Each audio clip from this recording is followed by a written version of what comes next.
everybody, welcome to the 𝐂𝐸. I'm Jessica. Today's video is going to be my top 5 tips for staying active as a homeschool mom during the summer. Tip number 1 is to get up early to beat the heat. Now I know you're thinking, get up early during the summer? You guys, I'm not a morning person. I am never going to be a morning person. It's just not my jam. But getting up at 7, and by 7, that is my early. That's like as early as it's getting for me. Instead of 9, means the difference in working out or walking or whatever I'm going to be doing in 85-degree heat versus 100+ degree heat. And that is the difference in like, I can do hard things and I'm going to die and never do this again. And if I work out and then I'm going to die and never do this again, the next morning I'm going to be like, I'm not doing it. So I'm not going to stay consistent and I'm not going to stay active.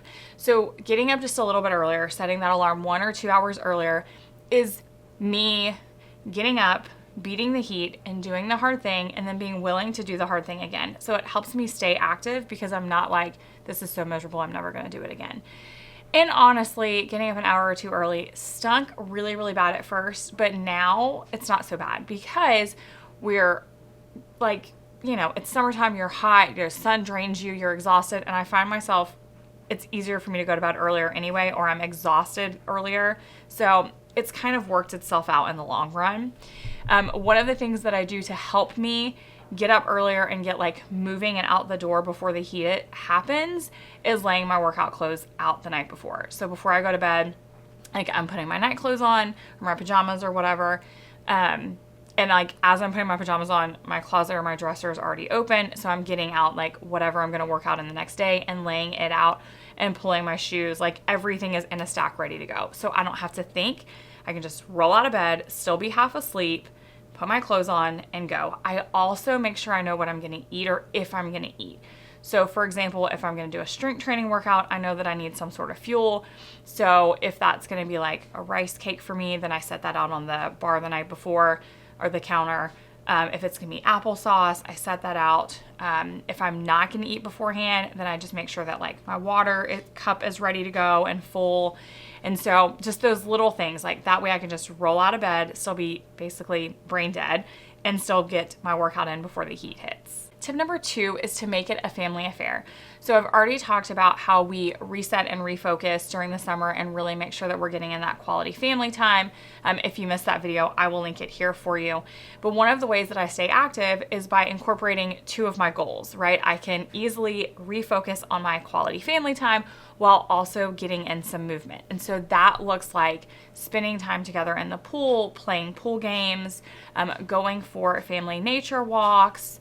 Especially right now when we're studying Florida, it's really easy to go for a nature walk and look for Florida wildlife or plants and stuff around us.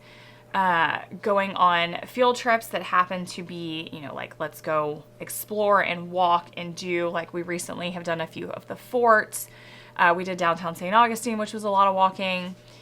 We've really been into kayaking and paddleboarding, which is another great way for us to explore Florida, going to the springs. And so those are all like active ways to continue to stay active, like physical ways to stay active, but still spending time with my family. So we have a long list of things that we want to do. Like we want to go axe throwing and we do archery together. And we want to try climbing rock walls and like all of these different, not outside, like indoor with a rope, like safe things. I'm not really a height person, so we'll see. But we have all of these things that we want to do that happen to be like physical activities. So it's ways for us to connect as a family, still be focusing on that goal of quality time together, but also me getting some movement and activity in. Tip number 3 is finding or choosing or doing cardio that doesn't feel like cardio. So for me personally, that looks like rebounding and rucking. Those are 2 things that while they're still very physical, I don't hate them. I love them sometimes. Other times, you know, it's still working out. Like, I'm not going to lie. I'm not going to be like, I'm so excited to do this every single time. No, I'm not. Sometimes I don't want to do anything. But I enjoy rucking and rebounding more than I enjoy like running, for example. So I think finding some sort of cardio or some sort of movement that you enjoy or at least you don't hate is a huge way to help you stay active. So maybe that looks like jumping rope. Maybe that looks like swimming. Whatever that is for you, I think that is a huge thing. Like, I think you have to find something that you at least don't hate, right? Or something that you're going to kind of look forward to. So I remember when I first started working out, I did a lot of the Grow with Joe like videos on YouTube. And I had a handful, like 4 or 5, that when I really didn't want to work out, when I was like, I don't want to do this, those were the ones that I went to because I loved the music. So I remember one was like 90s boy bands because, well, I mean, that was what I was obsessed with. And like I would choose those mainly because I enjoyed the music. So even if I didn't love the workout side of it, I really enjoyed the playlist side of it. And so maybe that's another thing, is that you have to like amp yourself up with like, I'm going to have this really great playlist and I'm only going to listen to it when I'm doing my workout or my cardio or whatever. So find a way to do cardio that doesn't feel like cardio. Like, it doesn't feel like this big, horrible workout that you don't want to do. Tip number 4 is don't forget about NEAT. NEAT, simply put, I'm going to read it so that I make sure I say it right, is the non-exercise activity thermogenesis. That's what it stands for. In short, it's all those like little movements that are technically not a workout, but still keeps your body active.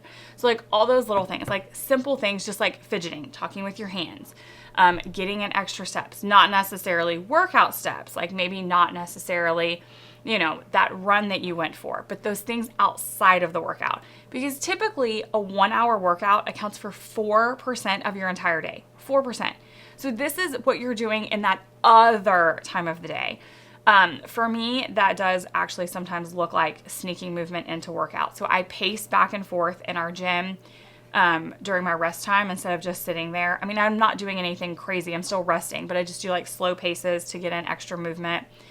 When I read aloud to Emily, depending on what the book is and what the font is, I will pace or I will walk in place, like march in place. I also have an under the desk elliptical and bike. I have one of each. Depending on how my knee feels will depend on which one I do, but I will do those. I mean, it's sitting, it's not anything crazy. I mean, I'm not gonna like hit, you know, my cardio goal for the day with it, but it's extra movement, right? It's burning calories outside of that workout. So it's just finding those like little ways to sneak it in, like parking further away when you go grocery shopping, or walking up and down every aisle, even if maybe you don't need something on that aisle. Swaying your hips when you're cooking dinner. Like, it's those little things that add up. So like, don't forget about those and find ways to sneak them in. Like, if you're in the pool with your family and you guys are just swimming, maybe instead of sitting on a float, you should tread water. If you're on a nature walk and you guys stop to, you know, talk about something and you're going to be stopped for 5 or 10 minutes, maybe you march in place instead of standing still. It's just all those little things, right? Like talking with your hands or fidgeting or kicking your feet or just little things, because any kind of movement will add up over time. Tip number 5 is to focus on consistency and not perfection. I'm a perfectionist. I'm not even going to lie about that. But trying to train myself to focus on consistency and not being perfect is how I stay active. Because it would be so easy for me to be like, oh, I missed today. I'm not going to be able to get whatever my, you know, mental plan was in, so I should just do nothing.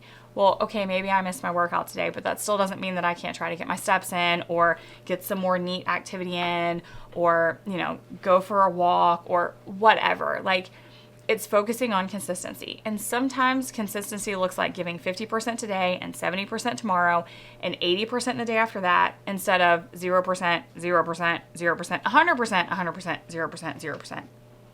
But I'm not going to lie, that took me a long time to realize. In fact, it took me so long to realize that literally, if you look, the thing on my home screen is that consistency is the key to success. Like, in everything, because I'm a lot better at trying to strive for perfection.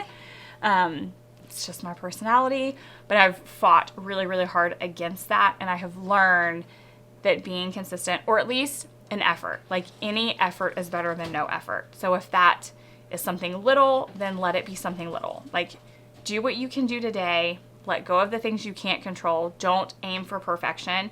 Just aim for whatever you can get done. So like, if you only have 10 minutes, go for a 10-minute walk. If you can only do half of your workout, half of a workout is still better than no workout. Like, and remembering those things helps me stay active more over the span of this season of summer. Now, before I go, I would love it if you would let me know down in the comments what your tips are for staying active as a busy homeschool mom during the summer.